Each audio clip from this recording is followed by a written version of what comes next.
ভাবে কোরআনকে সাজিয়েছেন, এমন ভাবে কোরআনকে প্রেরণ করেছেন, এটা যে আল্লাহর পক্ষ থেকে এসেছে, কোন বান্দা আজ পর্যন্ত এই সূরার মতো ছোট্ট একটি সূরা পর্যন্ত বানাতে পারে না। এমন এক ঐশীবাণী, এই কোরআনের মাধ্যমে যখন আপনি আমি কথা বলবো তখন সত্য কথা বলবো।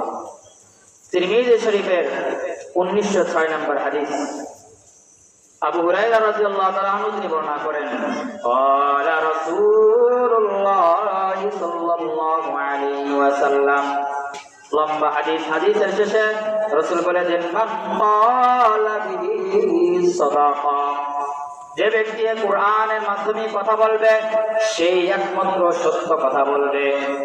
অর্থাৎ কোরআন দিয়ে যখন কথা হবে সত্য কথাই তখনই হবে যখন কোরআন ও সুন্নাহর বাইরে আপনি কথা বলবেন, ওই কথার ভিতরে মিথ্যা বানোয়াট লুকায়িত থাকার সমস্যা ওর ভিতরে রয়ে যাবে।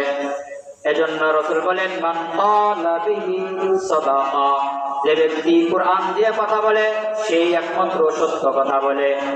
ওয়া মান আমিলা বিহি উজিরা, রাসূল বলেন, যে ব্যক্তি কোরআনের উপর আমল করবে, যে ব্যক্তি কোরআন দেখানো পথে চলবে, আল্লাহ রাসূল বলেন তাহলে উজিরা, তাকে প্রতিদান দেওয়া হবে। কোরআনের কিসের উপর আমল করব? ওই যে শুরুতে আয়াত আপনাদেরকে আমি বলেছিলাম সূরা আল ইমরানের, কুল ইন কুনতুম তুহিব্বুনাল্লাহ, আল্লাহকে যদি ভালোবাসতে হয়, কোরআনের পথ যদি পেতে হয়, ফাত্তাবিউনি, রাসূলের ইতাআত করো।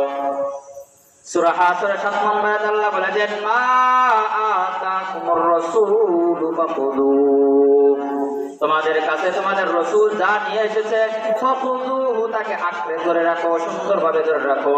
ওয়া মা নাহাকুম আনহু ফান্তাহু, এবং তিনি যা থেকে বিরত থাকতে বলেছেন, নিষেধ করেছেন, এগুলো করবা না, এগুলো করা যাবে না, এই পথে যাওয়া যাবে না, ওই ধরনের কাজ থেকে বিরত থাকতে হবে। এটাই হলো রাসূলের ইতাআত। আল্লাহ রাসূল বলেন, ওয়া মান আমিলা বিহি উজিরা, যখন এইভাবে আমল করতে পারবো আপনি আমি, তখন আপনার আমার আমলগুলোতে প্রতিদান দেওয়া হবে। আপনি অনেক আমল করলেন কিন্তু সুন্দরভাবে হলো না, নিজের থেকে বানিয়ে বানিয়ে ধর্মের ভিতরে তৈরি করে দিলেন।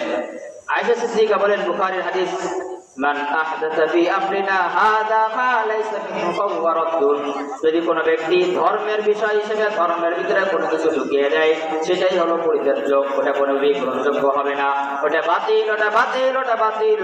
ইবনে মাজার 42 নম্বর হাদিসে রাসূল বলেন, এই যেগুলো বানানো হবে, কুল্লু মুহদাসাতিন বিদআহ, নতুন ধর্মের